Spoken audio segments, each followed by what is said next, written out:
My second young master. Chapter 1. My second young master is a notorious playboy, known throughout Hangzhou. The Yang family runs the largest silk shop in the country, wealthy beyond measure, with two young masters. The eldest, Yang Yufeng, is praised by everyone. He's a prodigy, excelling in his studies, and has passed the imperial examination. With his refined looks and elegant demeanor, the master loves to take him to social gatherings. He dabbles in painting and poetry, standing out like a noble plum blossom in the merchant circles filled with the stench of money. But the second young master, Yang Yuki, is a different story. His name alone makes people frown. He's a year younger than the eldest, but his character and morals are worlds apart. They say you can see a person's future from their behavior at 3. At 3, during the Yang family's New Year banquet, with a long street of flowing seats and the most famous opera troupe from the capital performing, the second young master caused a scene. In the middle of the performance, the actress screamed, and everyone saw a child crawling out from under her skirt. It was our second young master. That day, almost the entire city knew that the second young master of the Yang family had crawled under an actress's skirt at the age of 3. The master and madam were mortified, nearly fainting from the shame. Later, the master hired several tutors, old and young, strict and kind, but none could handle him. The second young master easily drove them all away.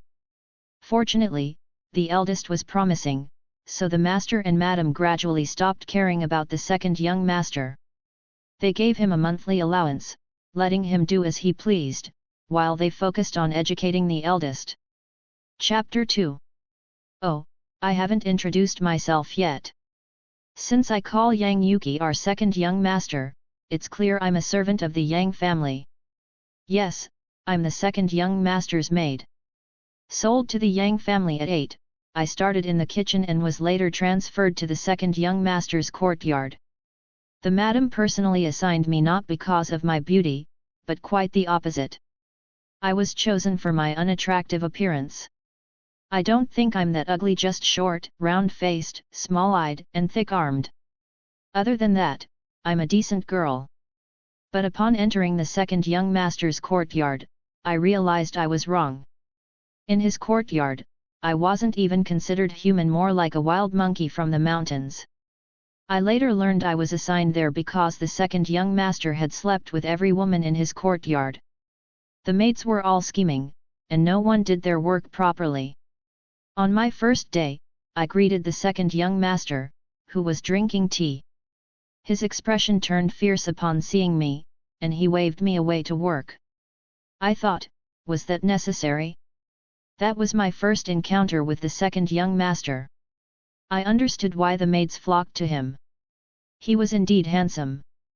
I had seen the eldest young master, who was also good-looking, but the second young master had a certain charm. The eldest was studious and well-liked but seemed a bit wooden to me. The second young master was different. Everyone in Hangzhou knew he was the most playful, with bright eyes and a casual demeanor. He'd stroll by West Lake, fan in hand, and all the girls would turn to look. The Yang mansion was vast, with the eldest and second young master's courtyards far apart. Everyone knew the two courtyards' people didn't get along. The second young master's servants thought the eldest's were ugly, while the eldest's servants thought the second's were uncultured. As someone who lowered the overall standard of the second young master's courtyard, my life there wasn't pleasant. I did all the dirty and tiring work, which was fine, but I also took the blame for everything. For example, the second young master's new maid, Chung Xiu, accidentally stepped on the favored maid Luliu's foot while admiring flowers in the garden. The two girls started fighting fiercely. I was sweeping nearby, watching the commotion. When the second young master arrived, the two fierce girls immediately became docile, clinging to him and crying. He comforted both, not wanting to hit either. Looking around, he spotted me. When his eyes met mine, I had a bad feeling. As expected, the second young master strode over to me and slapped me across the face. It wasn't a light slap, nor was it too heavy. To put it into words, it was probably the greatest force the second young master had exerted on this monkey maid. I'm a perceptive monkey. The moment he struck me, I knelt down and admitted my fault. Then, in his typical lazy tone, he told the two girls, "That's enough now." And just like that, the matter was settled. Chapter 3. To this day, I still don't understand why he slapped me. It could have been to show his authority, to appease the girls, or simply because he found me unpleasant. Regardless, that was the first time he touched me. I often heard the bedmaids gossip about how powerful the second young master was, especially in bed, saying it felt heavenly.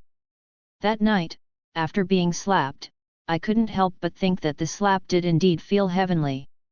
One day, the mistress made a grand visit and called the second young master out for a long talk. The maids gathered, lamenting their fate. Curious, I asked what was going on. Normally, they wouldn't give me the time of day, but they were really upset this time, too sad to even despise me. So they explained it. I understood immediately. The mistress was arranging a marriage for the second young master. The eldest had been married for over 3 years and even had a son. The second young master had always been playful, neglecting his own affairs. The master had slowly handed over the family business to the eldest, and now that it was running smoothly, they turned their attention to the second young master's marriage. Although he had a notorious reputation as a playboy, the Yang family's power and wealth meant there were still many who wanted to marry him. The mistress asked for his opinion, and he simply told her to choose someone pretty. Leaving, she sighed in disappointment. The master and mistress eventually chose a merchant's daughter for him. The family was well known in Hangzhou and had a 16-year-old daughter, blossoming like a flower. The two families arranged a meeting, but the second young master overslept and went unprepared. Unexpectedly, the girl was captivated by his dashing demeanor. Her parents hesitated but ultimately agreed, enchanted by the Yang family's fortune.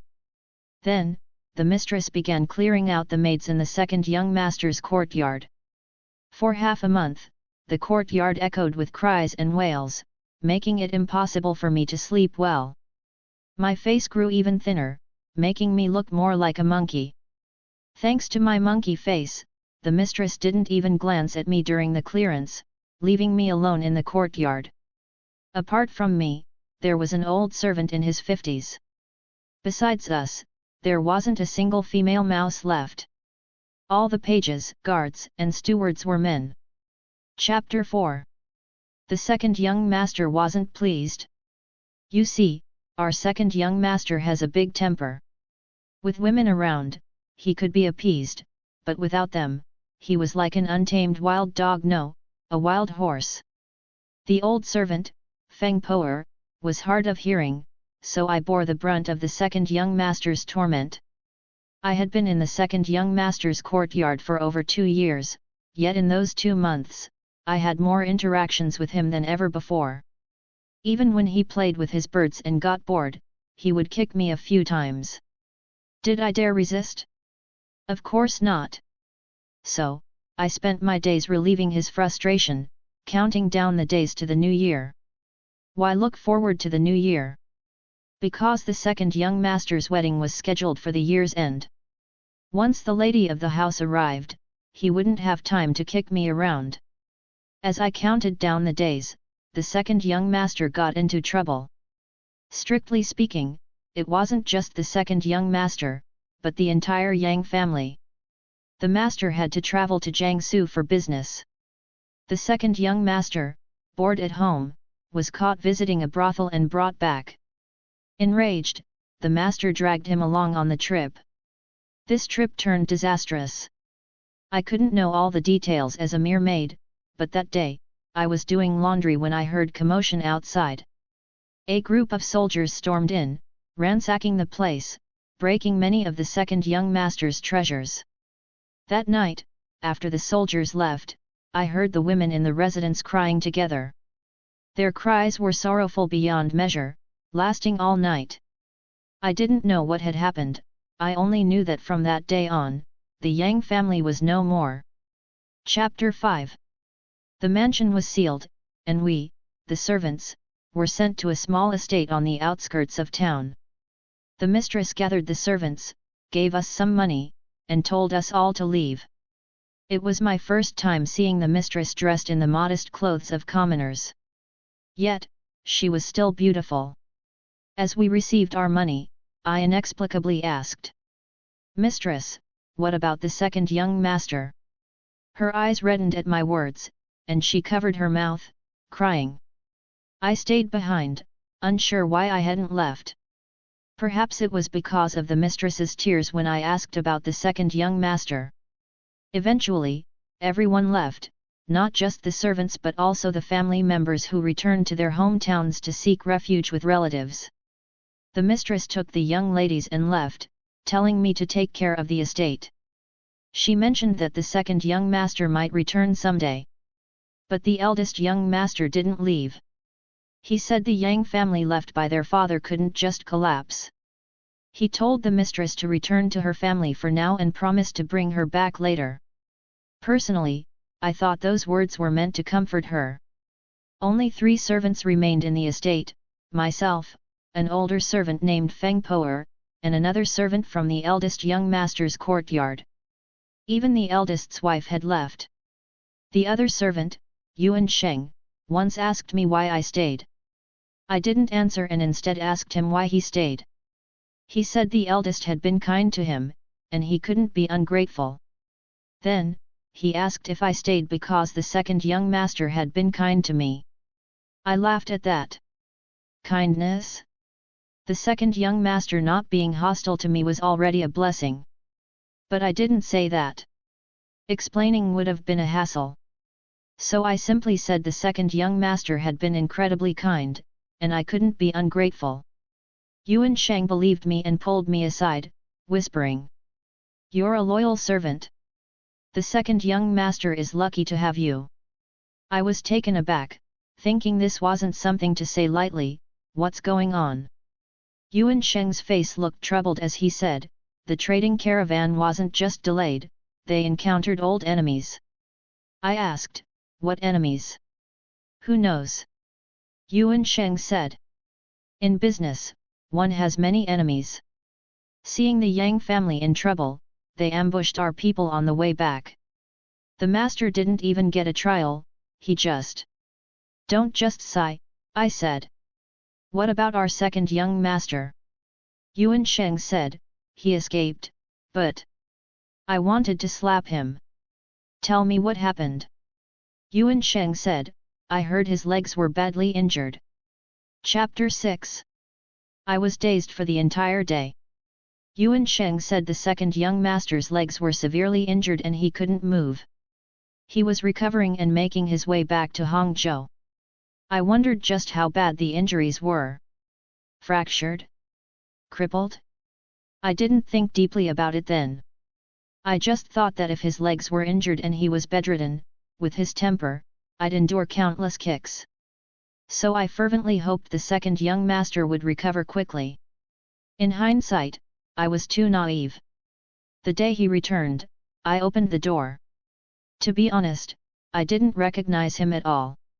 A rickety ox cart stopped at the gate. The driver was an old man, dressed in rags. I thought he was a beggar and said, "Old man, please leave. We're nearly out of food ourselves." The old man waved his hand, pointing to the back of the cart with a thick accent, "Delivered this, give me 2 silver coins." I looked behind him and saw a pile of straw on the ox cart, with what seemed to be a glimpse of clothing. I walked over, saying, "What's this? Who sent you?" I thought he was a vendor and was about to send him away when I saw the person lying on the cart. I stared for what felt like half an incense stick's time before hesitantly speaking. "SS second young master." I didn't know if he was awake. His eyes were open but unmoving, staring blankly. His hair was disheveled, his face gaunt and unrecognizable, covered with a thick layer of straw. Seeing no response, I hesitated to help him, but the old man barked at me, "Little girl, be careful. Don't kill him." I was immediately displeased. How could a perfectly good person be killed just like that? When I lifted the straw covering the second young master, I understood the old man's words. Chapter 7. I composed myself and called Yuan Sheng for help. The second young master was carried into the house without a single change in expression. Anyone would have thought he was a dummy. Yuan Sheng did most of the work, and I assisted. After settling the second young master in, Yuan Sheng went to fetch silver for the old man. That evening, the eldest young master returned. Seeing the second young master, he burst into tears, crying out, "My brother, my brother!" I wanted to remind him to call a doctor, but seeing his intense grief, I held back. Compared to the eldest young master, our second young master was much calmer. He stared at the ceiling, not crying or showing any emotion. I stood at the doorway, peeking at the second young master through a crack. Was that really our second young master? I finally understood Yuan Sheng's heavy expression. I had thought the second young master could recover, but seeing his condition, I realized how naive I had been. The second young master was severely crippled. To put it bluntly, he was now half a man. Both his legs were gone. The left leg had a bit of thigh left, but the right was completely gone from the root. The second young master, whom I used to look up to, now barely reached my chest. Chapter 8. Eventually, the eldest young master remembered to call a doctor. The Yang family had fallen, so they couldn't afford a good doctor. A traveling doctor came, examined the second young master, and lifted the blanket to take a look. Since his wounds needed care, the second young master wasn't wearing anything below. The doctor looked for a while and told the eldest young master that his life was saved, but he needed proper care. The eldest young master sent the doctor away and tried talking to the second young master, but he didn't respond. A few days later, before the eldest young master could get a word out of him, he had to leave for business in another province. Before leaving, he told me to take good care of the second young master and that he'd be back in 2 months. He took Yuan Sheng with him, leaving just the second young master and me in the courtyard. Oh, and Feng Poer. She was so quiet that I almost forgot about her. I accepted the eldest young master's instructions, though even without them, I'd have to care for the second young master, being a maid. Chapter 9. Yuan Sheng had been taking care of him for the past few days. When I first entered the room, the smell was almost unbearable. I opened the windows and explained to the second young master, just airing it out. Of course, he didn't respond. When I fed him, he was like a dummy, opening and closing his mouth, staring blankly.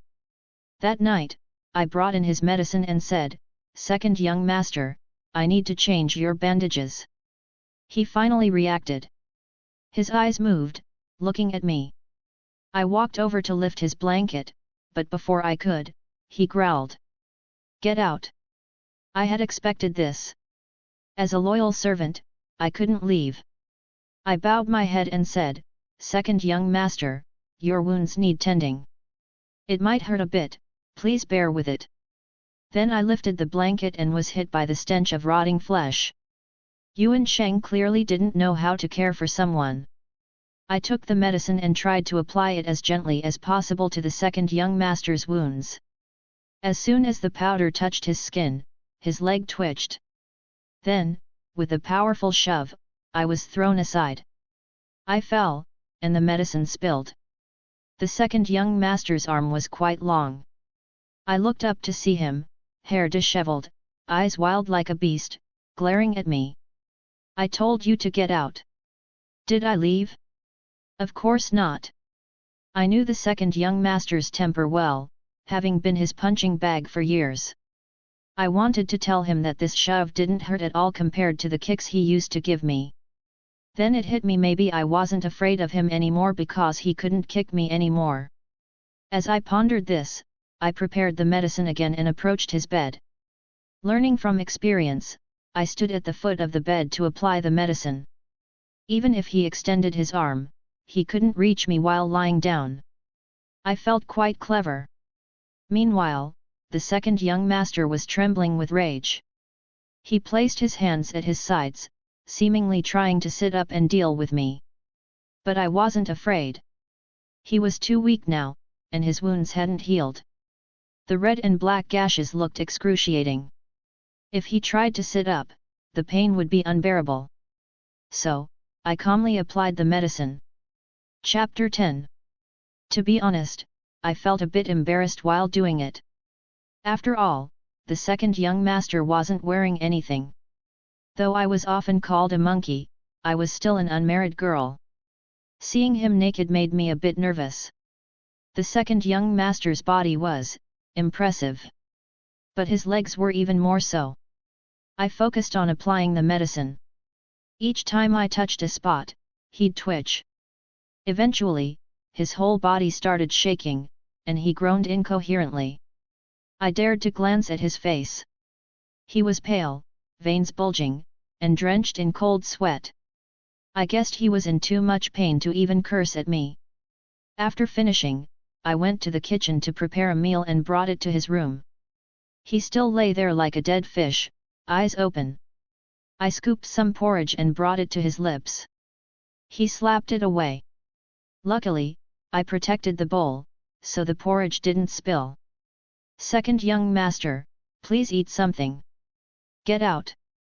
I didn't know what to do. In the past, if he told me to get out, I'd be gone in an instant.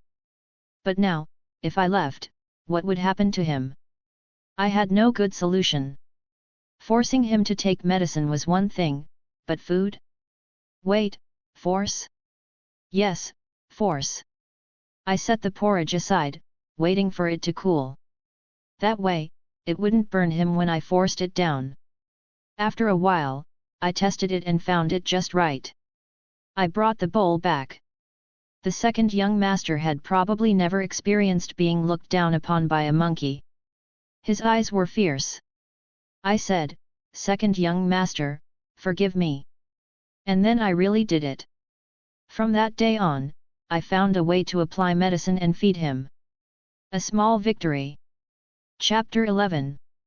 The second young master stopped scolding me and simply treated me as if I didn't exist.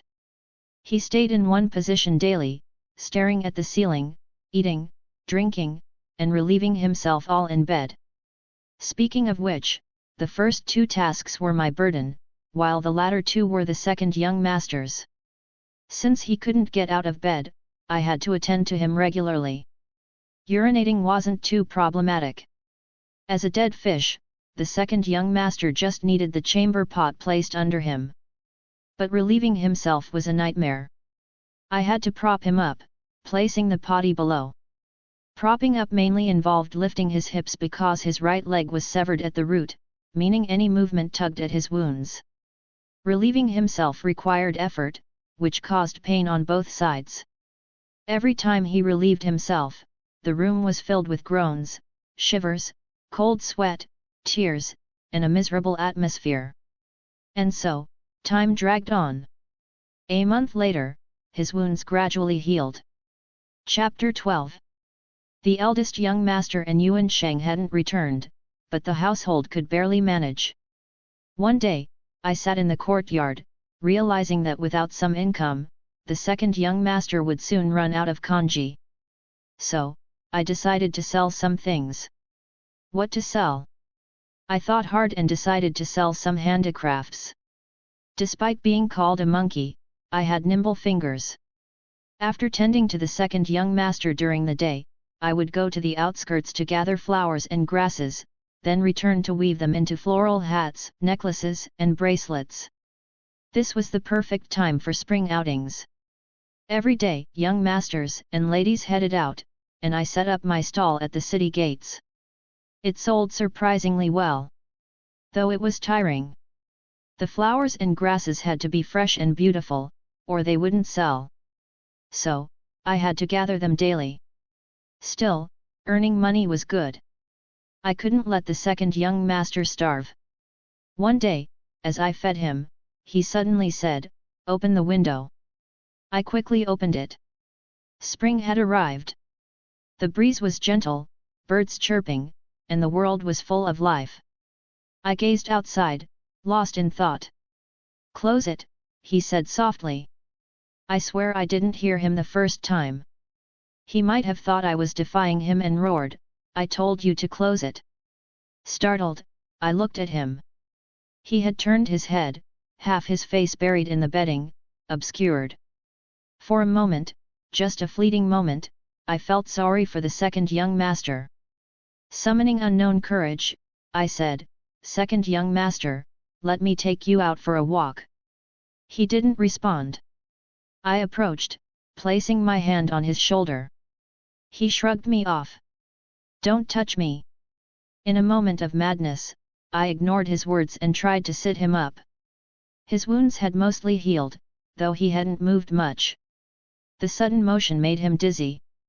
Taking advantage of his disorientation, I managed to get him onto a cart. Chapter 12. By the time he regained his senses, he was already lying on the cart. He was about to lose his temper when he saw the pile of items beside him. They were the floral hats I had prepared for sale. "What are these?" he asked. I answered truthfully. He didn't say anything more. He might have thought selling these items was disgraceful, but I had no better options. Since he didn't lose his temper, I pushed the cart out. After being cooped up indoors for so long, getting some sun was good. As I sold my crafts, he rested on the cart. Everything was going smoothly. Until a group of troublemakers arrived at my stall. I wondered why they had to pick a fight just when the second young master was there. Later, I found out that this group of people knew the second young master. When he used to show off around Hangzhou, many people disliked him. Now that he had fallen from grace, they came to bully him. They surrounded the cart, pretending to be concerned, but it was clear they were gloating. The leader, who was quite good-looking and well-dressed, had a particularly venomous gaze. The second young master said nothing and made no movements, just lying there. Though he showed no reaction, it was obvious he was in agony. I had covered his lower body with a blanket to keep him warm. The leader lifted the blanket, revealing the second young master's missing limbs. Everyone paused, then burst into laughter. I was furious. Without a second thought, I grabbed a stick and swung it at the leader. Caught off guard, I hit him squarely. No one expected a servant like me to do such a thing, not even the second young master. The leader hesitated for a moment, then signaled his lackeys to beat me up. I curled up, covering my head, enduring the blows. Was it really necessary to kick so hard? Eventually, they got tired and left. Slowly, I stood up. The first thing I saw was the second young master's expressionless face and his dark, dark eyes. I figured I had embarrassed him again. Chapter 13. After this debacle, the floral hats were ruined and unsellable, so we went home. On the way back, the second young master didn't say a word. I regretted bringing him out. Even if it was boring at home, at least he didn't have to suffer this. During dinner, the second young master unexpectedly said, "Help me sit up." Previously, he had always eaten lying down. I helped him up, and he looked at me. I knew my face must have looked swollen and battered, so I lowered my head. "Look up," he said. I looked at him with my swollen eyes. After a long pause, he asked, "Who are you?" I was taken aback. I thought he had gone mad from their taunting. Nervously, I replied, "Second young master." He furrowed his brows and asked, "Are you the maid my brother bought?" I thought, he wasn't mad, I was the one being foolish. Taking a deep breath, I said, "Second young master, I'm a maid from the former Yang residence." After a moment's thought, I added, "From your courtyard."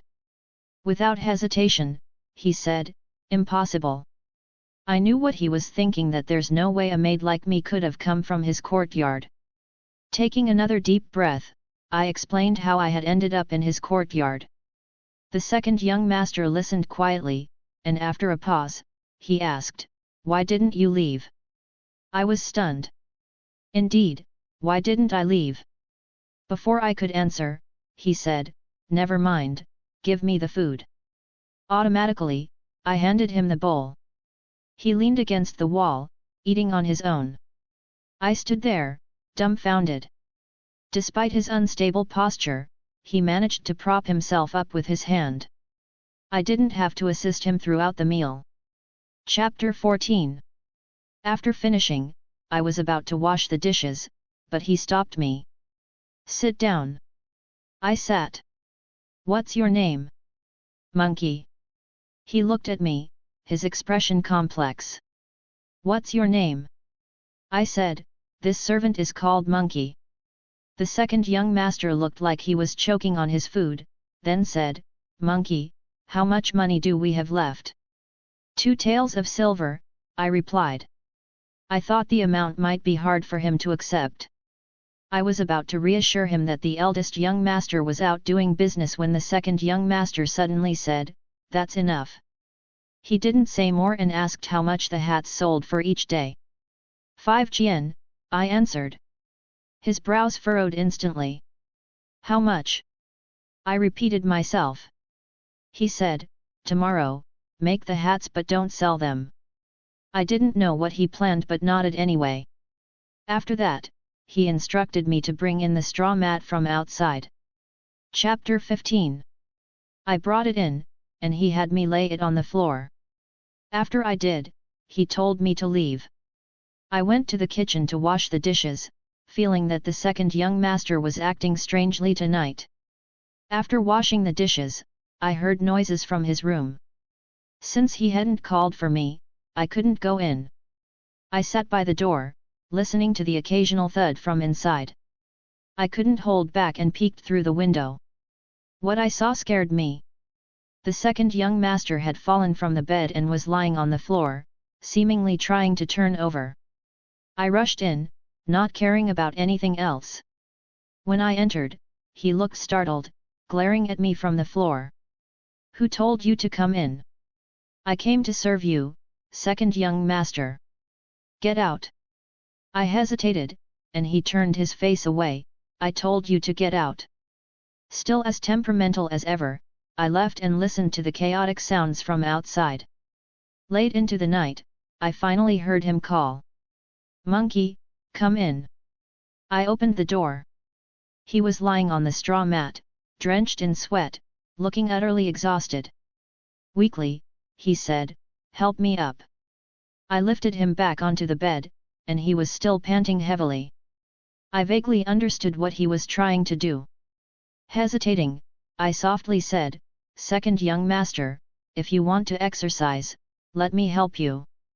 It'll be faster with someone assisting, and you won't risk getting hurt again." I must have been incredibly bold to say that. After speaking, I braced myself for the worst. Surprisingly, he closed his eyes, and after catching his breath, he murmured, "All right." Leaving his room, I thought to myself that he was indeed acting strangely tonight. Chapter 16. The next day, I made the floral hats as instructed and placed them together. The second young master sorted through them, dividing them into 2 or 3 piles, then had me put him on the cart. I thought he might not want to go out after yesterday. He directed me to Minjuan Pavilion in the west of the city, a shop selling cosmetics and jewelry.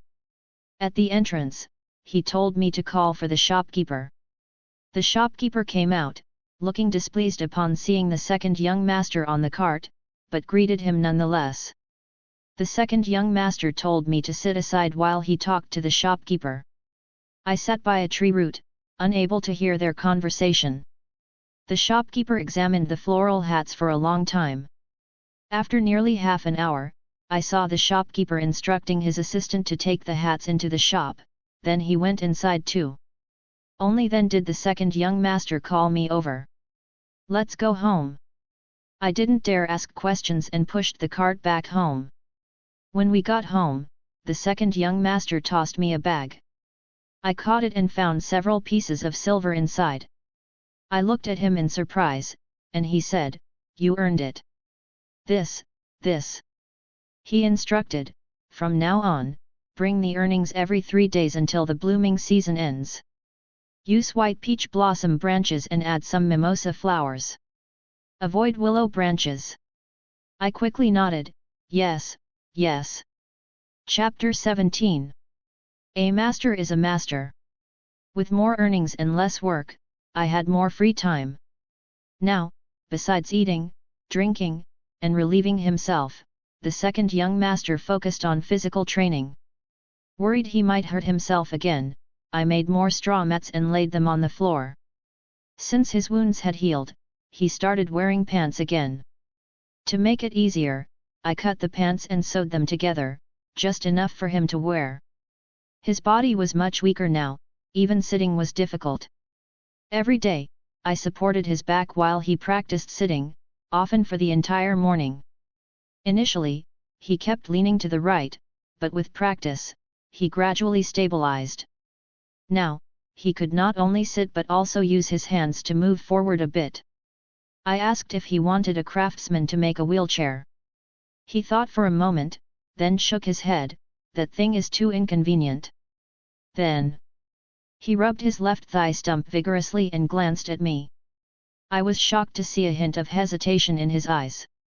After a long pause, he turned his face away and said softly, "Come here." I was already standing in front of him, how much closer could I get? But a master's orders must be followed, so I inched forward. He said, "Touch it." Impatiently, he said, "Touch my leg." I didn't know what he wanted, but I reached out. He removed his hand, and I carefully touched his leg. It wasn't the first time I touched his leg, I had done so while changing his bandages, and it was bare then. Now, with the stump covered by a small piece of tailored pants, I felt even more nervous. He seemed affected by my attitude, his face slightly red. I felt it was from anger. Obediently, I touched his leg. It was still quite sturdy, my hand couldn't wrap around it. The fabric underneath was uneven. I couldn't tell if my hand was shaking or if his leg was. Got a good feel. I nodded like a fool. Go to the carpenter's workshop and get a bamboo tube this thick. This thick is. His face flushed with anger, as thick as my leg. Ah, yes. I realized and asked, how long should it be?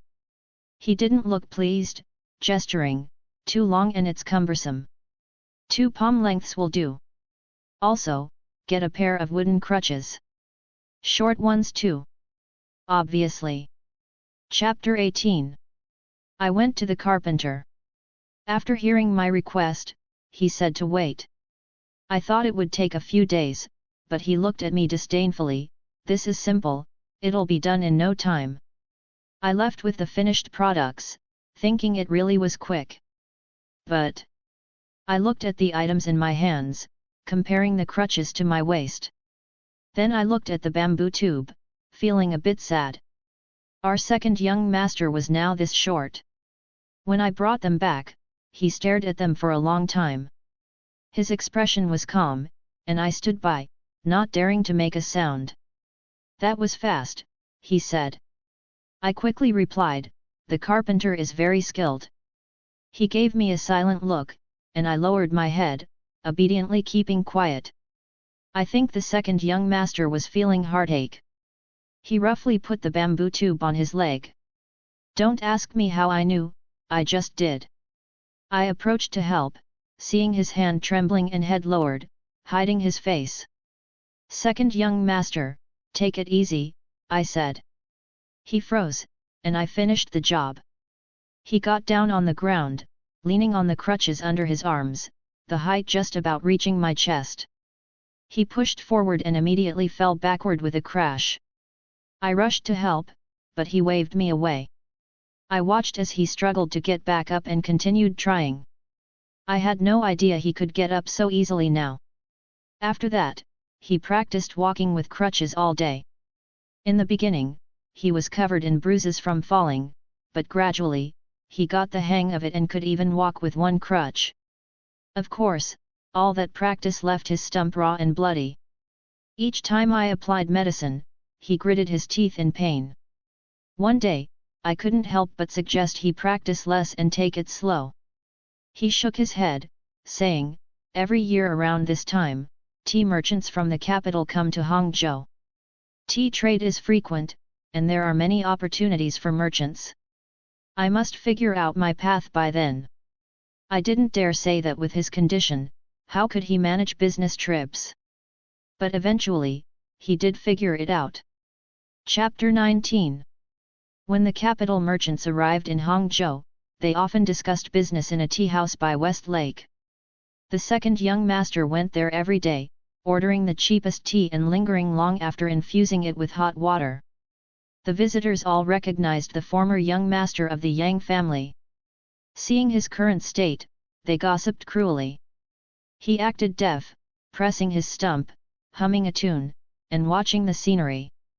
One day, he entered the tea house and spotted 3 men at a corner table. 2 were playing chess. Leaning on his crutches, he approached. 2 men looked up, but the old man kept his gaze on the board. Barely taller than the table, he propped himself up, using his right arm to maneuver into an empty seat. The 2 young men furrowed their brows, about to shoo him away when he said, "If you don't move the knight, in 3 moves, the pawn will threaten the king." The old man finally looked up at him. "Young man, spectators should remain silent." Smiling, he patted the shoulder of the boy playing, saying, "He doesn't dare to win. I'm pointing it out to save him from shame." Turning red, the boy stammered, "And no, I'm not afraid to win." "Lin Lao, don't listen to him." The old man chuckled, scrutinizing the second young master, "Are you Yang Huishan's son?" He nodded, and the old man, noticing his leg, said nothing. The 2 talked all afternoon, their conversation over my head, while many watched them. Before leaving, the second young master bought tea for the table. Only 2 pots, yet it cost us 2 months' savings. My heart ached, but I dared not complain. As we left, a boy whispered to the old man, "Lin Lao, is that really Yang Bo's second son?" Hearing them speak of the second young master, I slowed, listening. The old man nodded. The boy frowned. "I heard he's a complete scoundrel, lazy, lustful, unskilled, arrogant. Why entrust such an important route between the capital and Hangzhou to him?" The old man chuckled, "Do you think he's unskilled?" The boy paused. "Even if he's clever, his character is lacking." The old man said, "Min Lang, tell me, what is the most valuable thing in this world?" I silently thought to myself, "Gold and silver mountains." The boy had the same idea. "What's most valuable?" "Naturally, gold and silver treasures." The old man shook his head. "So, what is it then?" asked the boy. The old man took a sip of tea, seemingly recalling something, and softly laughed. "The most valuable thing in the world is a prodigal son returning home." Chapter 20. That day, after going back, I made dinner for the second young master and went to the kitchen to munch on some mush. For some reason, he came to the kitchen, saw what I was eating, and just stood there, stunned. "What's this?" he asked. "Food," I replied. His face turned as black as the bottom of a pot. He grabbed the bowl and porridge and smashed them. I jumped up in fright. After smashing, he left, returning shortly thereafter with a food box and placing it before me. "Eat," he said, then went back to his room. I nervously opened the box. It had 3 layers of food, including rice, dishes, and desserts. I carefully ate 1 plate and put the rest on the stove. That night, I thought, maybe I had embarrassed him again. The next morning, I woke up to find him standing by my bed on his crutches. Though not very tall, I still screamed. He had an ugly expression, lifting something off the floor, asking, "What's this?" Lately, he seemed to enjoy asking me that question. I glanced at it and saw it was the food box he had bought yesterday. Before I could answer, he lifted it and smashed it on the ground. With a crash, the leftover food was wasted. I thought, had I known, I would have eaten it all yesterday. He seemed furious, trembling all over. Pointing at me, he ground out, "Why did you keep it? Do you think I can't afford to buy you a meal?" Instinctively, I wanted to nod, but seeing his face, I quickly shook my head. He was too smart and seemed to guess my thoughts, gripping his crutch until his knuckles were white. "Even at my worst, I am not so poor that I can't provide for you," he snarled before leaving. I stared at the mess, utterly bewildered. Because of that, he stayed angry at me for half a month. Afterward, his busy schedule made him forget his anger. I hardly saw him now. He left early, returned late, sometimes not sleeping at home for 2 or 3 days. His once fair skin was now much darker. One good change was that he had gotten stronger. Before, he wasn't exactly frail, but his injuries had weakened him. Now, after several months, his back was broader, his chest muscle, and his arms more robust.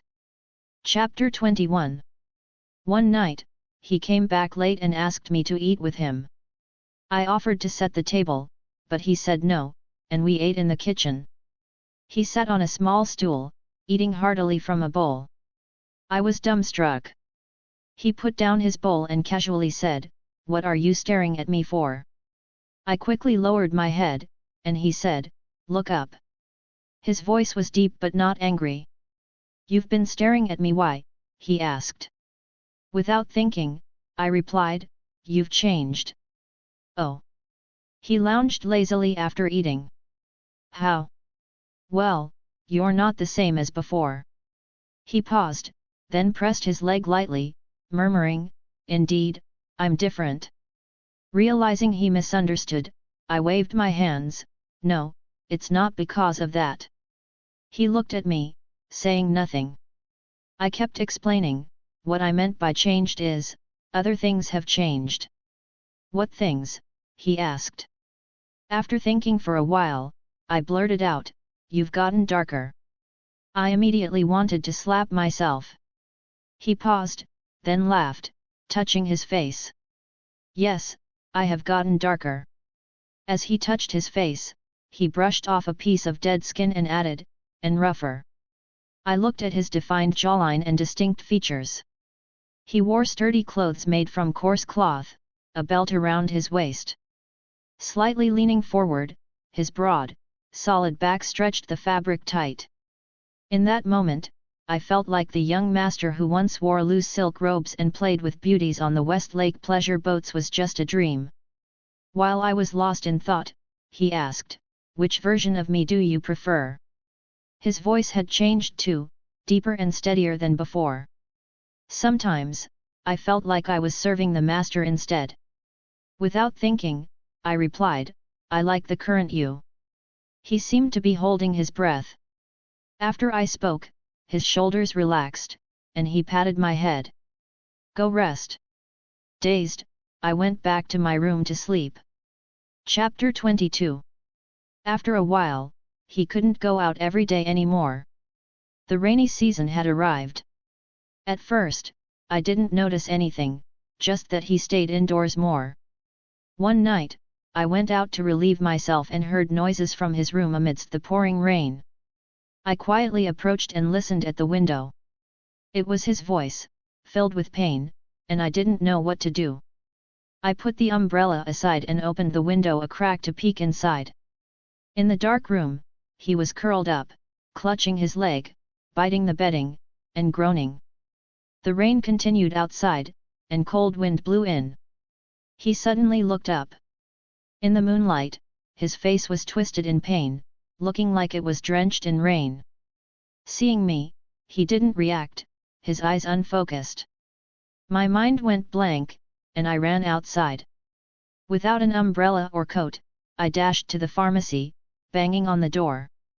The shop assistant looked ready to hit me but stepped back, seeing my appearance. I knew I looked like a ghost.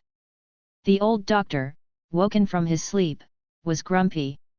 I knelt, kowtowed, and begged him to save the second young master. After half an incense stick's time, he finally wrote a prescription and gave me the medicine. I wrapped it in my clothes to keep it dry and ran home. After brewing the medicine, I carefully fed it to him. Then, the strong and sturdy young master I saw became a fragile child, falling asleep in my arms. The next day, he was better. He looked at me for a long time without speaking. After last night's ordeal, my clothes were still wet, hair sticking to my scalp, and mud and blood mixed on my knees and forehead. Maybe due to his illness, his eyes were red. He beckoned me, "Come here." I was filthy and didn't dare approach. "Let me change first," I said. He looked at me, lips trembling, and finally nodded. I couldn't understand him more and more. Later, he recovered and became active again. Chapter 23. Around this time, the eldest young master returned. He looked worse than the second young master had after his injury, supported by Yuan Sheng, looking haggard. I was shocked. Yuan Sheng pulled me aside, whispering, "The eldest young master was swindled, lost all his capital." Then he looked around, puzzled, "Why are there so many new things here?" Straightening my back, I proudly said, "The second young master bought them." Yuan Sheng was utterly shocked. I explained the past few months to him, and his eyes nearly popped out. Just as he was about to say something, the second young master returned, spotting us talking in the corner. His face turned green. Quickly, I patted Yuan Sheng's hand, signaling the master's arrival and the need for silence. Seeing this, the second young master grew even more livid. As a result of whispering about the master, Yuan Sheng went without dinner that night. Why did I get dinner? I have no idea. When the second young master learned that the eldest had been swindled, his face darkened. He called the eldest into the room, and they talked for an entire morning. When they emerged, the eldest spoke to him with the same respect he once showed to their father. From a distance, I watched. Although the second young master was shorter than others, it always felt like we needed to look up at him. After that, the eldest stayed home to manage things, while the second young master took on the external responsibilities. He'd often be away for a month or two. Gradually, things changed at home. By the end of the year, we moved to a new residence. It wasn't as grand as the old Yang mansion, but it was brighter and brought in new servants, though the second young master wasn't around for the move. I don't know what he said to the eldest before leaving, but the eldest stopped having me do chores and gave me a bunch of new clothes. Yuan Sheng said to me, "You've finally made it." I didn't fully understand what he meant. Then, the second young master returned once, late at night, leaving before dawn. Yuan Sheng told me he had stayed in my room all night. I didn't know why he didn't wake me. After another half-year, he returned. This time, the entire city of Hangzhou was abuzz about him. He had earned a nickname half-god of wealth. I wondered why half was necessary, wasn't god of wealth enough? Yet, he didn't care at all. Chapter 24. When he returned, it was late autumn.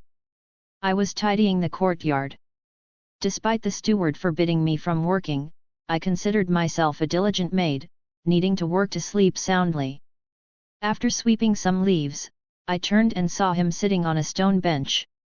I had no idea he had arrived. A teapot sat beside him. He wore a white silk inner garment and a black robe, his hair tied high. A jade thumb ring adorned his finger, lending an air of understated nobility. "Second young master, you're back."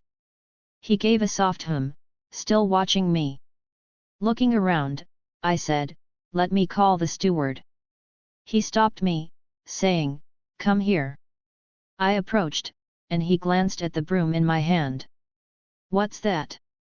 Turns out he still liked asking that question. "A broom." "Throw it away," he said nonchalantly. I didn't dare throw things in front of the master, so I set it aside. Standing respectfully by his side, he looked me up and down. "Change your clothes tonight and go out with me."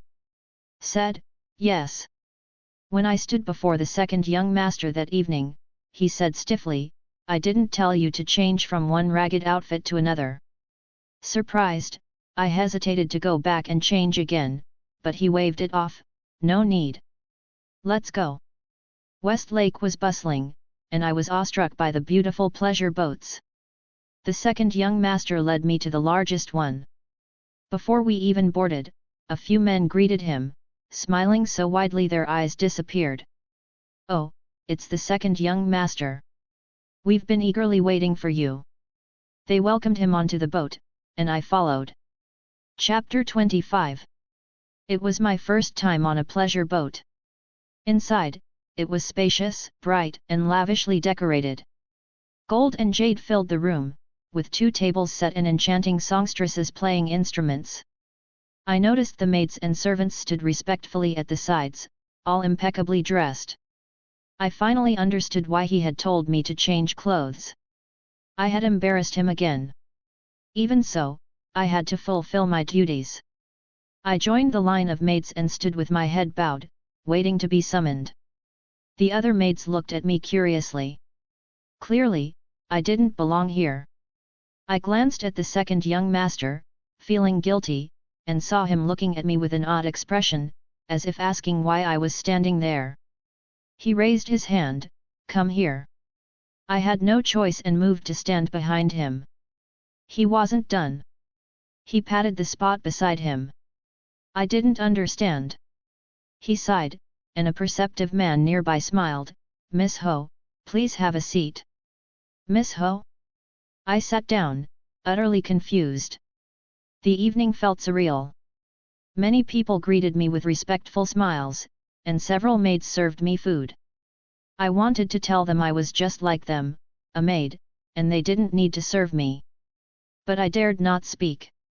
In this setting, I could barely eat, let alone speak. The second young master sat with a composed smile, engaging with the others. Though he smiled, he wasn't frivolous. Instead, he was steady and dignified, earning everyone's respect without displaying arrogance. I couldn't understand a word of their conversation. After a few rounds of drinks, someone approached the second young master and knelt before him. I looked closely and gasped. It was the young man who had mocked and beaten me before. He knelt, but his back was straight. He seemed drunk, his face flushed. Staring at the second young master, he panted, Yang er yat, I don't know why you invited me today, but there's something I must say. Just say it, why shout? The second young master silently watched him. Speak.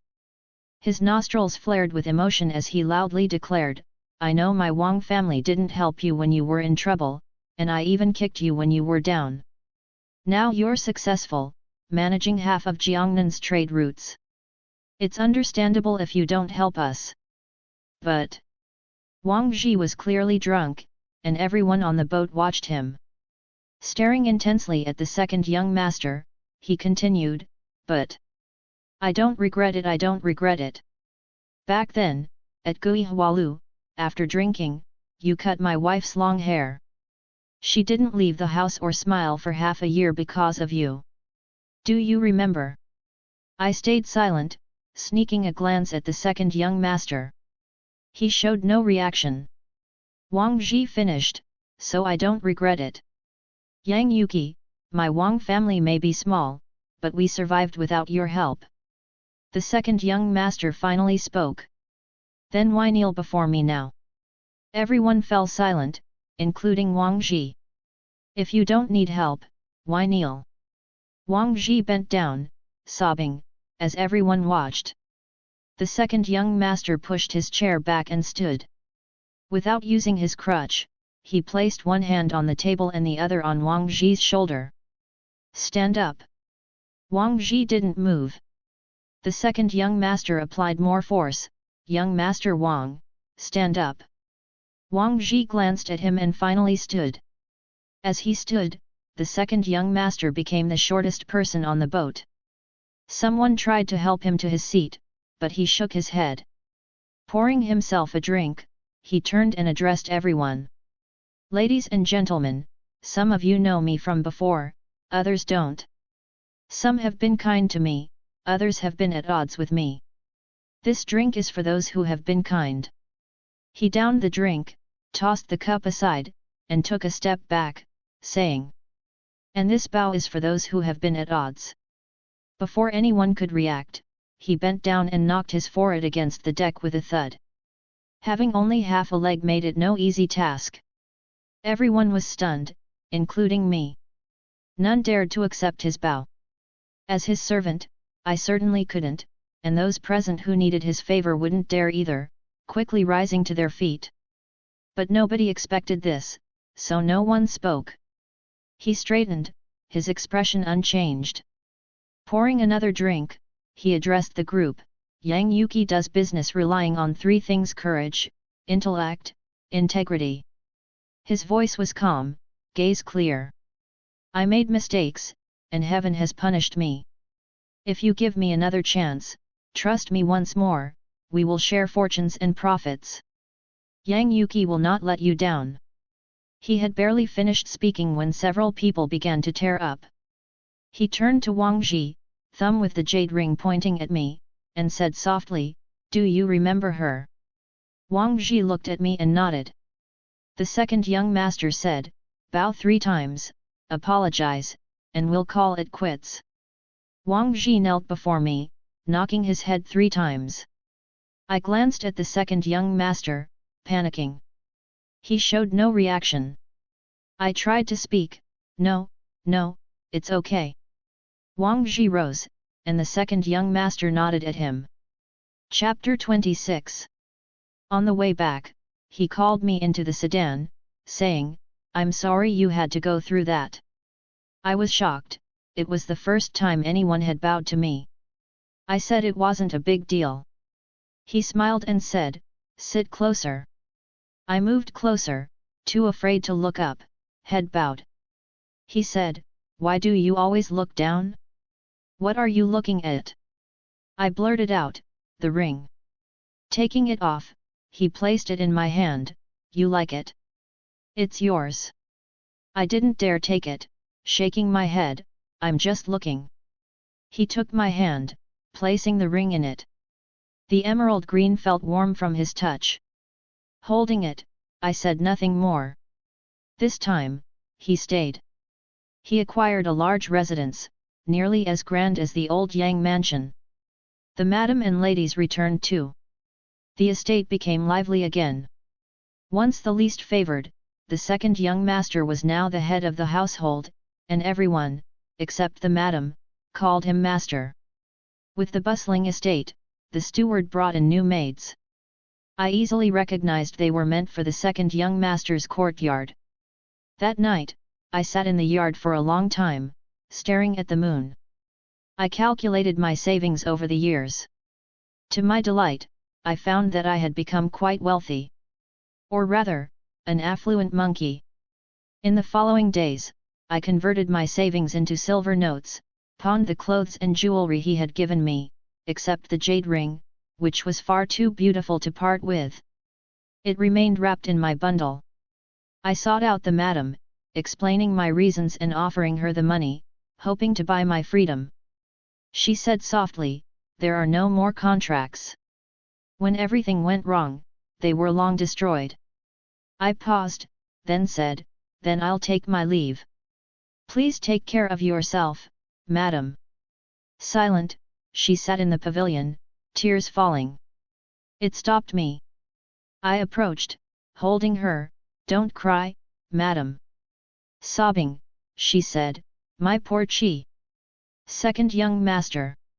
I asked, "What's wrong with the second young master?" The madam shook her head, murmuring, "My poor cheer, my poor cheer." I didn't understand why she was crying. "Madam, don't cry. Our second young master is doing great now." She ignored me, crying on her own. Seeing I couldn't console her, I sighed and turned to leave. As I turned, I saw the second young master standing not far away, leaning on his crutch, staring at the bundle in my hand. The old steward stood beside him, trembling. I approached and greeted him, "Second young master, I'm leaving." He smiled, "All right." I was taken aback, feeling a bit displeased. After all, I had been with him through thick and thin for many years. Even as a mere maid, his tone seemed too dismissive. Of course, I didn't dare show my displeasure. Take care, second young master. I walked past him, going far before glancing back. He still stood there, the steward kneeling beside him, saying something. I felt like his back was slightly hunched. I quickly shook my head. Impossible. Chapter 27. I hired an ox cart to return home. After just 3 days, the steward caught up with me. Seeing me, he knelt, almost crawling. Everyone in the inn stared. Miss, please come back. I beg you to come back. What's wrong? I asked. He babbled incoherently, but I finally understood. The second young master was ill. I left in an ox cart and returned in a carriage. On the way, I asked, how did he get sick in just 3 days? The steward looked troubled. It's my fault, my fault. Avoiding the question, I asked again, what's wrong with him? He sighed deeply, Miss, the second young master is heartbroken. I asked no more. Back at the residence, everyone stared as I walked to his courtyard. The steward escorted me to the entrance and left. The courtyard was large but empty. I felt a bit resentful towards the steward. After hiring so many maids, why was no one attending to him? I knocked on his door. Second young master, are you there? No response. Worried, I pushed the door open. Inside, he lay in bed, eyes closed, wearing a robe. Seeing him, my heart ached. He wasn't pretending, he was truly ill. I approached softly, how are you feeling? Should I call a doctor? He slowly opened his eyes, looking at me, his voice hoarse, you still care if I live or die? I opened my mouth but said nothing. I didn't know what to say. He extended a hand, and I instinctively took it. His hand was broad, covered in calluses. I wondered if the master's hands had been like this, weathered by hardship. Covering his eyes with his other hand, he said in a low, raspy voice. Little monkey, please don't leave. If you go, I can't hold on. This was the most heartbreaking thing he ever said to me. It hurt more than when he used to hit and kick me. But I told him, second young master, I can't stay. His hand remained over his eyes. Hearing my words, he neither spoke nor let go. I said, second young master, you should tell the steward everything he needs to know, or he might not take good care of you. He didn't move. Taking the initiative, I called the steward in. He stood with his hands at his sides. I told him, steward, remember what I'm about to say. He nodded, what do you need to say, miss? I said, the second young master's leg is mostly healed, but it often hurts on rainy days. Prepare warm towels to apply. There's a small pharmacy on Old Street called Huishun Hall. The doctor there is skilled and has been treating his leg for years. Go to him if there are any issues. The bamboo tube for his leg needs replacing every 3 months. The carpenters in town know this. Don't use silk for wrapping, it's too soft. Use coarse cloth. The right sleeve of his clothes needs an extra layer under the armpit. I've left the measurements with the madam. He's not picky about food, but he likes it salty. The old doctor said he shouldn't eat spicy food. Tell the kitchen to avoid chili. Keep an eye on him at night. Sometimes he can't sleep and likes to sit in the courtyard drinking. He doesn't drink much, so don't disturb him. Just watch from behind the house to make sure he's safe. Steward. I noticed the steward was crying and kneeling again. Miss. I didn't understand why he was so emotional. He never cried like this when the master was around. I turned to the second young master, hoping he'd say something to comfort the steward, but he remained motionless. For a moment, it felt like those years ago when he first came home injured, neither alive nor dead. I shook him, second young master, what's wrong? He didn't move. his hand covering his eyes, lips tightly shut. The steward said, "Since you left, he hasn't eaten in 3 days." I widened my eyes, "Why aren't you eating?" The steward kowtowed, then stood, "Miss, I'm old and can't remember all this. You should stay and take care of him." With that, he left. I was stunned. Is this how a steward behaves? "Little monkey," he began. I focused immediately. "What do you want to eat? I'll have someone make it." He seemed to think for a moment. "Noodles." "All right. Wait here." I quickly made a bowl of noodles. On the way back, everyone watched me with eager eyes. Their enthusiasm fueled my determination to make him eat. I remembered how I had to force him to eat before. But now, his arms were strong enough to crush me. This time, he cooperated. I brought the noodles, and he ate them quickly. Seeing him eat heartily made me happy.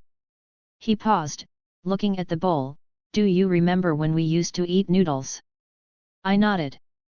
When he came home late, we often ate noodles together in the kitchen. Now, the bowl was porcelain. He said, "While you were gone, I kept thinking about these noodles."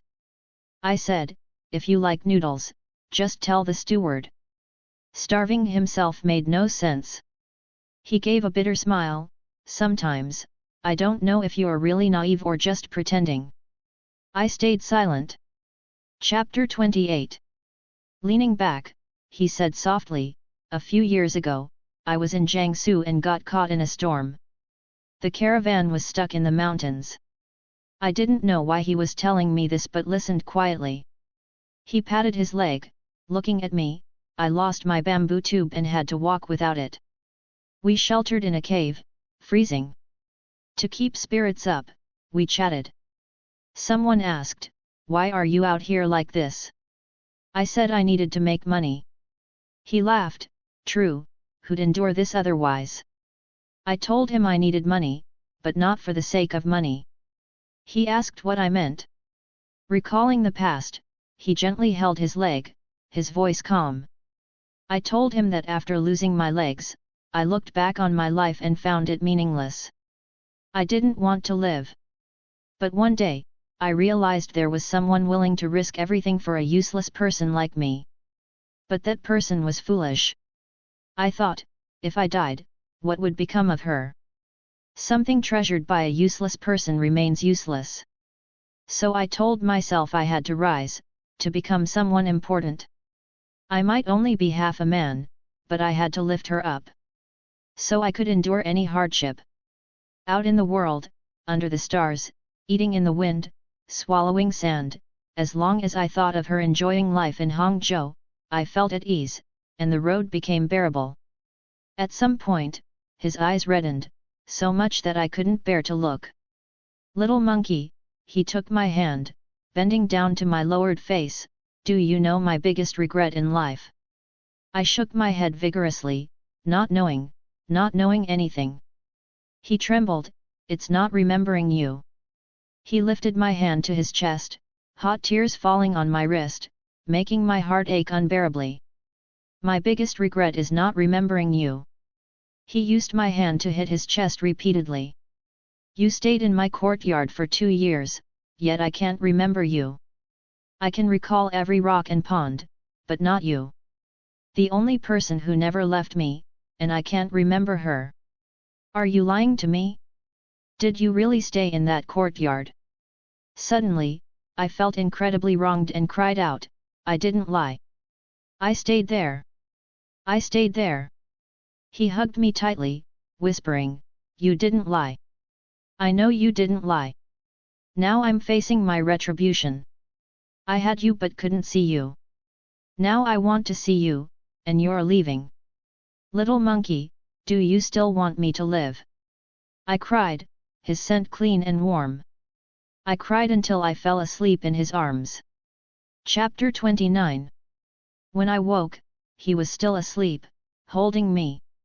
As I moved, his grip tightened, and he opened his eyes. I was a maiden, waking in a man's arms for the first time, struggling to maintain my purity. His arms were like iron, unyielding. "Let go," I said. He looked at me, expressionless. "Let you go so you can run, and I'll crawl after you." I stopped moving. His embrace was wide and warm. After a while, I whispered, "I don't want to be a bedmaid." He laughed softly above me. "Why? Bedmaids get stepped on," I had seen it before. He might not understand my deeper meaning, thinking for a moment, "You mean, I'll hit you?" He quickly added, "I never hit other bedmaids." I nodded, "Yes, but you hit me." His arm stiffened. "What?" I looked up, recounting my time as his punching bag. His face darkened, gritting his teeth. "Impossible. I wouldn't hit you." Seeing his disbelief, I detailed every incident: kicking, pushing, slapping. His face grew darker, finally trembling as he sat up, looking at me with fear. "So, you hate me, right? I hit you, so you hate me." It was the first time I saw him so panicked. He turned, and I thought he'd grab his crutch, but he stepped down directly. I called out, and he fell. Rushing to him, I saw his leg was scraped. I went to get medicine, but he grabbed my hand. "Don't go, little monkey, don't go." He lay on the floor, gripping my hand tightly. "Hit me back, hit me." I finally understood. I knelt, supporting him back to bed. "Second young master, the past is gone. Forget it." He lowered his head, looking pained. My slow mind had a flash of insight, seeing an opportunity. "Second young master, I don't want to be a bedmaid." Still looking down, he said softly, "Then be a bedchamber wife." I was stunned. What was a bedchamber wife? Cautiously, I asked, "How many bedchamber wives are there?" The second young master suddenly lifted his head, glaring at me fiercely. "How many wives did the Yang family have before?" I thought for a moment, "Only the madam." I was getting confused. Then it dawned on me what he was implying. Seeing my eyes light up with realization, he snorted and turned away. I said, "Second young master, your face is so red." He turned back, giving me a cold smile. I knew I was in trouble. Sure enough, the next moment, he gently pushed me, and I fell onto the bed like a dead monkey. He leaned over me, hovering above.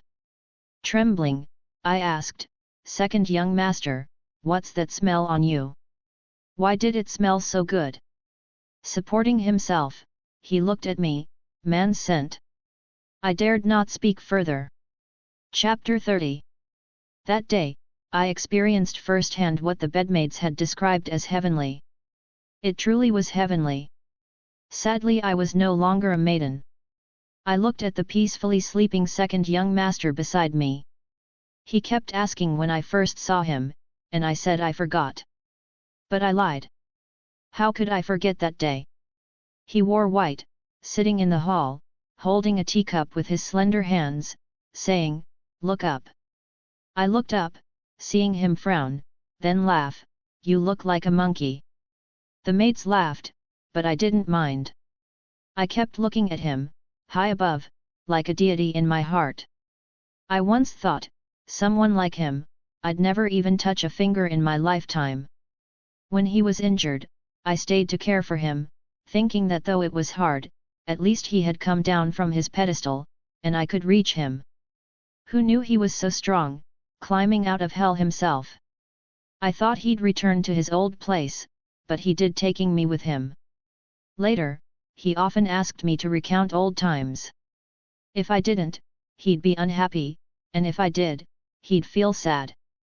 At first, I felt sorry, but then I found it amusing. But I only dared to talk about his angry moments. When he was calm, passing by quietly, I never mentioned it. Because I feared some things couldn't be hidden if I did.